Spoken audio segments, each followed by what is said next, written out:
हम सब जानते हैं कि रिएक्ट और जेएस ने वेब डेवलपमेंट की दुनिया को हमेशा के लिए बदल दिया। लेकिन क्या हो अगर ये कहा जाए कि इसका सबसे बड़ा इनकलाब तो अब आया है। जी हाँ, आज हम यही देखने वाले हैं कि कैसे रिएक्ट, जो कभी दस्ती पेचीदगी का दूसरा नाम था, अब खुदकार जादू की एक नई दुनिया में कदम रख रहा है। अच्छा, एक लम्हे के लिए सोचें, आखिर ये वेब एप्लीकेशंस बनाना इतना मुश्किल काम क्यों है? ये वो सवाल है जिसका सामना हर डेवलपर को अपनी ज़िंदगी में कभी न कभी करना ही पड़ता है।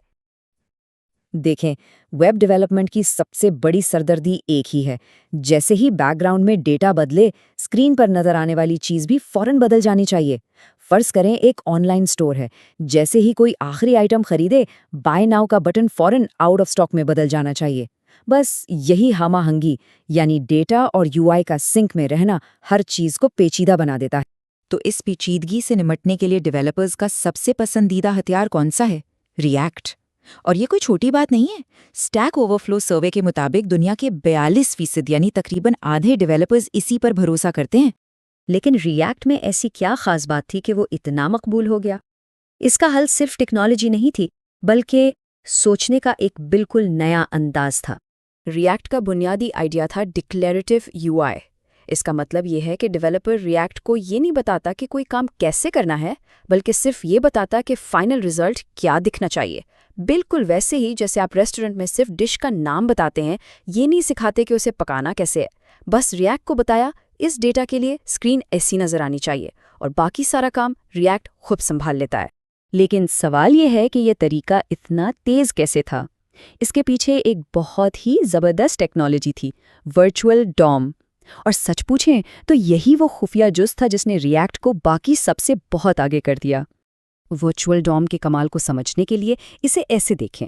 पूरी दीवार को दोबारा पेंट करने के बजाय सिर्फ उस एक टाइल को बदला जाए जो खराब है। रिएक्ट भी बिल्कुल यही करता है।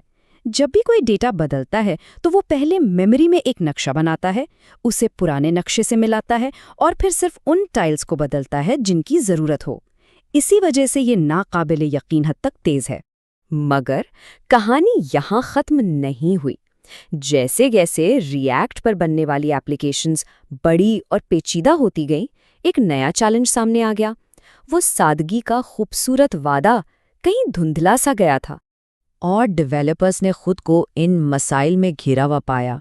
हर छोटे से काम के लिए बहुत सारा कोड लिखना पड़ रहा था। ऐप को तेज़ रखने के लिए तरह तरह के जुगाड़ लगाने पड़ रहे थे, और ये समझना भी मुश्किल होता जा रहा था कि आखिर कौन सा डेटा कहाँ से आ रहा है और कहाँ जा रहा है। यानी डेवलपमेंट की रफ्तार सुस्त पड़ रही थी। और इस सारी पेचीदगी की जड़ में अक्सर यूज़ मेमो और यूज़ कॉलबैक जैसे टूल्स थे। ये बनाए तो गए थे परफॉर्मेंस को बेहतर बनाने के लिए, लेकिन इनकी वजह से डेवलपर्स को बहुत सारा इजाफी और बार बार दोहराया जाने वाला कोड लिखना पड़ता था, जिसे बॉयलर प्लेट कहते हैं। कोड साफ होने के बजाय मजीद उलझता जा रहा था। और बस यहीं पर एंट्री होती है रिएक्ट 19 की। और ये कोई मामूली अपडेट नहीं है, ये रिएक्ट की अपनी जड़ों की तरफ वापसी है। ये रिएक्ट को दोबारा वही सादा और ताकतवर रिएक्ट बनाने की कोशिश है। इस इनकलाब के मरकज़ में जो चीज़ है वो है एक नया और ताकतवर टूल, रिएक्ट कंपाइलर। ये सिर्फ एक नया फीचर नहीं है, ये रिएक्ट के पूरे इंजन को ही बदल रहा है। कंपाइलर का सबसे बड़ा जादू ये है कि ये यूज़ मेमो जैसे दस्ती हुक्स के ज़रूरत को ही ख़त्म कर देता है। जिस काम के लिए पहले सोच समझकर इजाफी कोड लिखना पड़ता था, अब वो सारा काम कंपाइलर खुद ब खुद पर्दे के पीछे ही कर देता है। नतीजा, कोड पहले से कहीं ज़्यादा साफ, सादा और समझने में आसान। इसके बाद आते हैं एक्शंस। अगर कभी कोई फॉर्म बनाया है तो ये बात अच्छी तरह मालूम होगी कि डेटा भेजने, लोडिंग स्टेटस दिखाने और फिर गलतियां संभालने में कितना ज़्यादा कोड लगता है। एक्शंस इस पूरे लंबे चौड़े अमल को एक ही फंक्शन में समेट देता है, जिससे दर्जनों लाइनों का कोड खुद ब खुद ख़त्म हो जाता है। और आखिर में है सर्वर कंपोनेंट्स। इसका आइडिया बहुत सादा है। जो काम सर्वर पर हो सकता है, उसे यूज़र के फ़ोन या कंप्यूटर पर क्यों भेजा जाए? सर्वर कंपोनेंट्स बहुत सारा कोड सर्वर पर ही चला देते हैं। इसका मतलब है कि यूज़र को बहुत कम जावास्क्रिप्ट डाउनलोड करनी पड़ती है। नतीजा, वेबसाइट अब बिजली की तेज़ी से लोड होती है। तो इन सब तब्दीलियों का मतलब क्या निकलता है?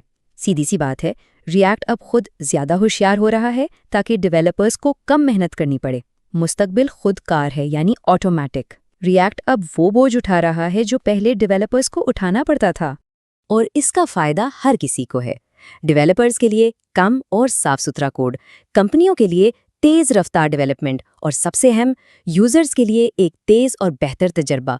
ये तो हर लिहाज से एक विन विन सूरत हाल है।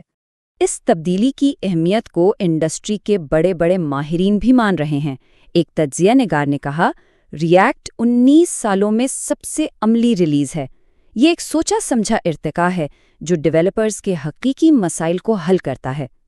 यानी ये सिर्फ नए फीचर्स नहीं हैं, बल्कि ये डेवलपर्स की ज़िंदगी को आसान बनाने के बारे में है। तो आखिर में ये सब हमें एक बहुत ही दिलचस्प सवाल पर लाकर खड़ा कर देता है। जब फ्रेमवर्क्स इतने खुदकार हो जाएंगे तो डेवलपर्स अपनी बची हुई तवानाई और तख्लीकी सलाहियतों का क्या करेंगे? जब ये टूल्स हमारे रास्ते से हट जाएंगे तो हम क्या नई और शानदार चीज़ें बना पाएंगे? मुस्तक़बिल वाकई बहुत दिलचस्प नज़र आ रहा है।